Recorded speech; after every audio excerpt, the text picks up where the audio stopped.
One Page Weekly with Nick Slavik, 2025. Data plus feelings. I typed this into ChatGPT.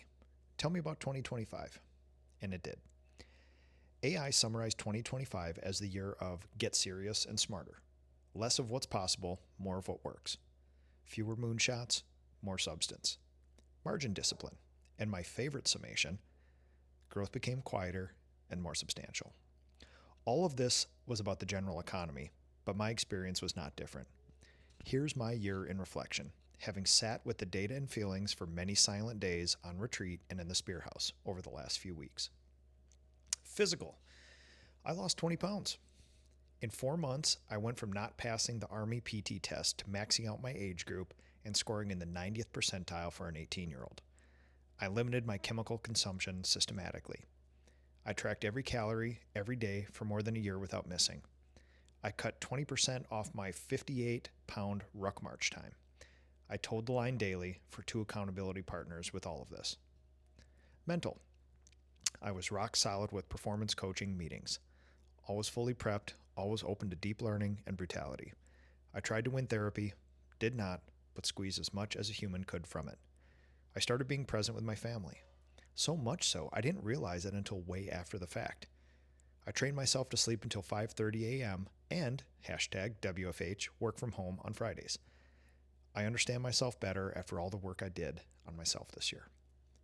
Wife. Nothing for you here. This one's just for me. Children. I was intentional about exploiting their passions, having unique adventures and wilderness experiences. I listened more, asked more questions, and looked them in the face. I was more empathetic and kind, trying to keep my promise of unconditional love and safe harbor to them.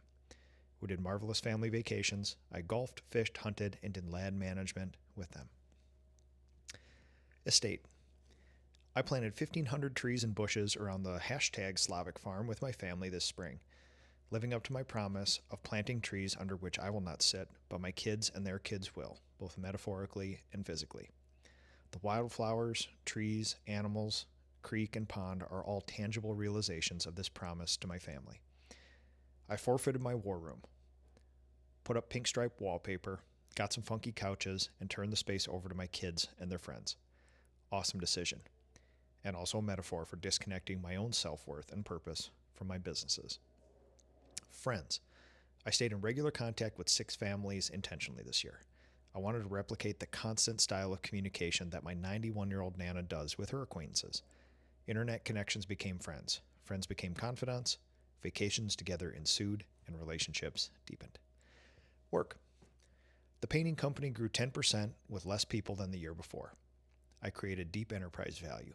Not something that's easy to brag about in a social media post, but more valuable than all the likes in the world. We worked less, had more fun, had less callbacks, made more money, and became much more clear on the path forward for the next decade. Ask a Painter as a brand really found its traction in the last few years, and especially in 2025.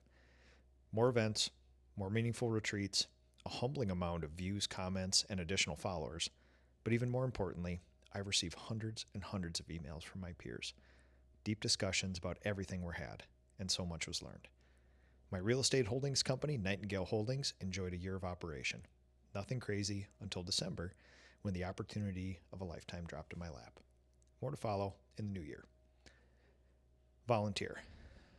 Fairly big year here. I've sat on the local Economic Development Authority for almost 20 years. We have almost wrapped up our second industrial park since I've been a servant leader with this entity. I also volunteered at the local schools, a lot. I was able to drop into the business classes and even gave the keynote at Career Day. I visited my wonderkind college employees and sat on an entrepreneurship panel for their college conference. And finally, I made peace with handing over the board chairmanship for the PCA to a better leader than myself. This will basically round out a 6 to 7 year, I'm moving my hands up and down and my kids are laughing, commitment to being a director, then board chair of this 140-year-old nonprofit, the PCA. I will not be done serving, just done serving in this capacity.